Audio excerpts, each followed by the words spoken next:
안녕하십니까. 2023년 11월 13일 최병무의 팩트 시작하겠습니다. 자, 인여한 국민의힘 혁신위원장이 친윤 불출마 내지는 수도권 험지 출마를 요구한 지 지금 대략 열흘 정도가 지났습니다. 근데 아직 아무런 실적이 나오지 않고 있습니다. 제가 핵심은 김기현 대표와 장제원 의원 정도가 될 것이다. 왜냐면 영남 중진 전부 다 여기에 일사불란하게 호응해라 이런 건 아닐 거고 몇 명이 호응을 하고 그러면 또 분위기가 좀 바뀌고 이런 걸 것이다라고 말씀을 드린 적이 있는데 서로 눈치만 보고 이런 부분에 대해서 아직 아무런 호응을 하지 않고 있다. 그랬더니 인요한 혁신위원장이 어제 인터뷰를 했습니다.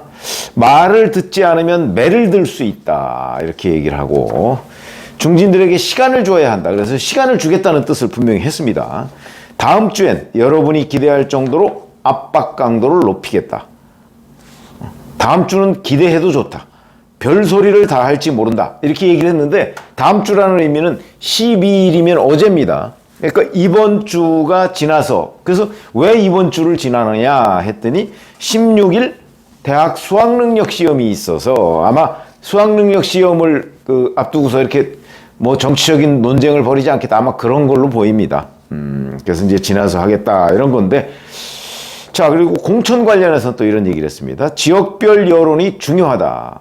그래야 선거 때 경쟁력이 있다. 그게 상식이다. 이렇게 얘기했고. 불출마 부분 아까 매 관련을 얘기를 했었죠. 그랬더니 이제 우유를 그냥 마실래? 아니면 매 맞고 우유 마실래? 말 안 듣는 사람에겐 거침없이 하겠다. 의사 보고 환자를 데려와서 치료하라고 해서 환자 고치는 약을 처방했다. 분명한 건 변하든지 죽든지 둘 중 하나다. 이렇게 얘기했습니다. 근데 이 대상의 중심 인물이 제가 김기현 대표와 장제원 의원이라고 그랬었죠. 근데 국제신문 오늘자 보도를 보니까 장제원 의원이 11일 그러니까 토요일에 경남 함양에서 여원산악회 창립 15주년 기념식을 했었습니다. 그 기념식 사진을 본인이 자기 페이스북에다가 올렸습니다. 거기에서 이렇게 얘기한 걸로 국제신문이 보도를 했습니다.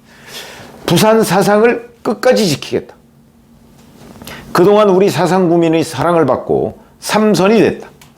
지금까지 지역에서 저를 성장시켜 주셨기 때문에 지역과 함께 하겠다. 이렇게 얘기를 한 걸로 돼 있고 그 다음에 같은 날 자기 페이스북에다가 이 행사 규모를 대략 짐작할 수 있는 저도 캡처해서 썸네일에 올려놨는데 여러 장 올렸습니다. 본인 스스로 92대의 버스 4,200명 정도가 참석을 했다 이렇게 얘기를 했고요. 자, 이렇게 보면 결국 인요한 혁신위원장은 결국 그 뜻이 대통령 뜻이라고 했죠. 대통령 뜻인 거 뻔히 알면서 장제원 의원이 친윤의 선두주자라고 할 수 있는 장제원 의원이 대통령한테 들이받는 그러니까 속된 표현으로 하면 개기는 이런 현상이 벌어지고 있다. 그래서 제가 윤과 친윤의 충돌이라고 제가 말씀을 드리는 겁니다. 김기현 대표는 버티고 장제원 의원은 반발하고 자, 그래서 인요한 혁신위원장이 이제 다음 주라고 하면 한 일주일쯤 뒤가 되겠죠.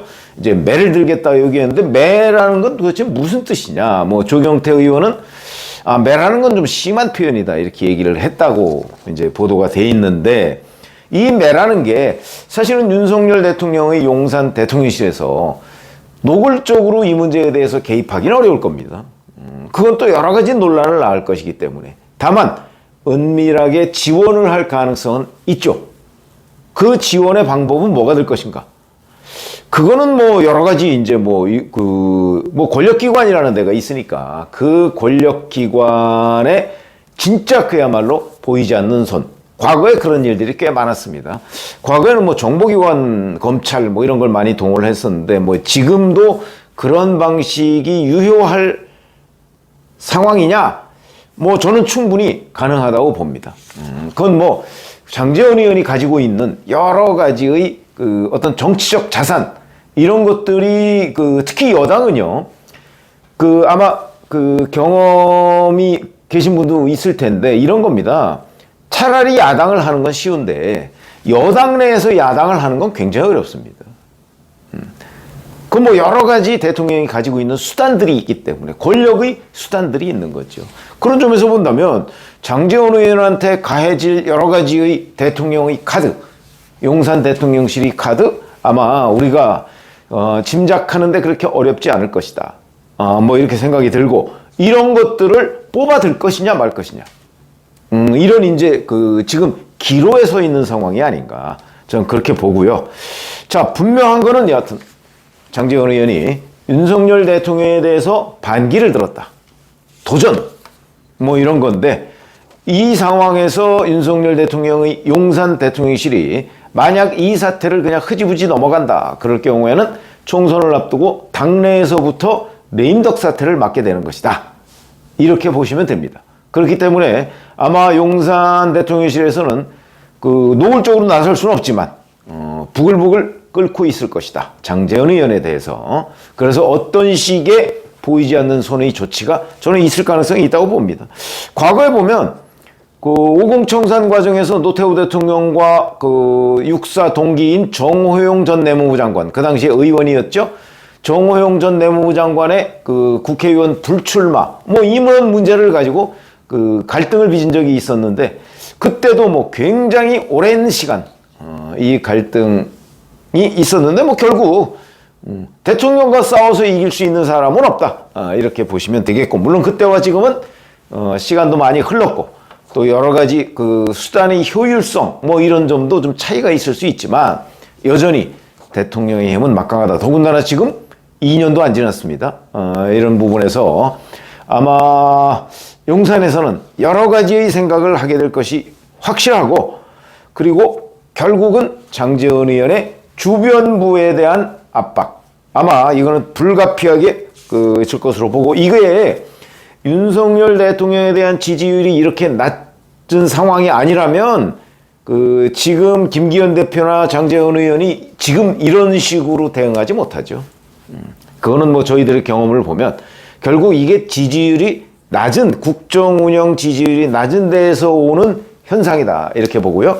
그런데 대통령으로서는 아마 이런 부분을 결코 용납할 수는 없을 것이다 라고 본다면 사실은 이런 일들이 벌어지기 전에 적어도 친윤이라면 좀 소통을 해가면서 이런 정지 작업을 해서 이런 부분을 어떻게 모양이 좋게 가져갈 것이냐 하는 부분을 연구를 하고 시간이 좀 필요하고 한데 강서구청장 보궐선거에서 워낙 참패하다 보니까 갑작스럽게 혁신위원회가 등장해서 이런 정지 작업이 좀 미흡한데 원인이 있는 것으로 보이는데 자 어찌됐든 지금 장제원 의원이 노골적으로 반기를 들고 나섰으니까 아마 용산 대통령실에서도 그냥 이걸 넘어갈 수는 없을 거라고 보고 이 충돌의 결과 그거는 지금부터 장제원 의원 주변부에 대한 상당한 정도의 압박이 이루어질 것이고 아마 누군가가 그 중재자로 나설 가능성도 있다는 차원에서 본다면 그러면서 이제 결국 인요한 표 친윤 불출마 압박이 저는 이제 이렇게 되면 두 사람으로 압축됐다고 봅니다.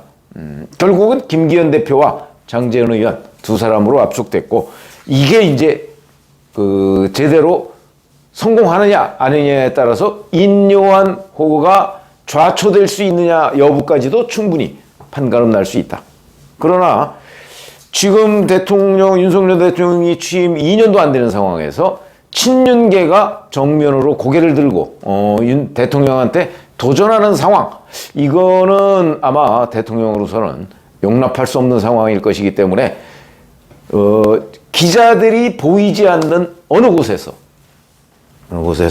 장제원 의원에 대한 상당한 압박이 이루어질 가능성이 있고 결국은 장제원 의원이 손을 들게 될 가능성이 대단히 높다. 이게 저희가 그동안 관찰해본 결과입니다. 그런 점에서 본다면 자 장제원 의원과 윤석열 대통령, 윤 대통령과 친윤 사이의 충돌 이 부분이 어떻게 어떤 방식으로 결론이 날 것인가 하는 부분이 주목이 되는데 앞으로 한번 양상을 지켜보는데 결국은 장제원 의원이 손을 들지 않을 수 없는 상황이 될 것이다 라고 판단이 됩니다. 고맙습니다.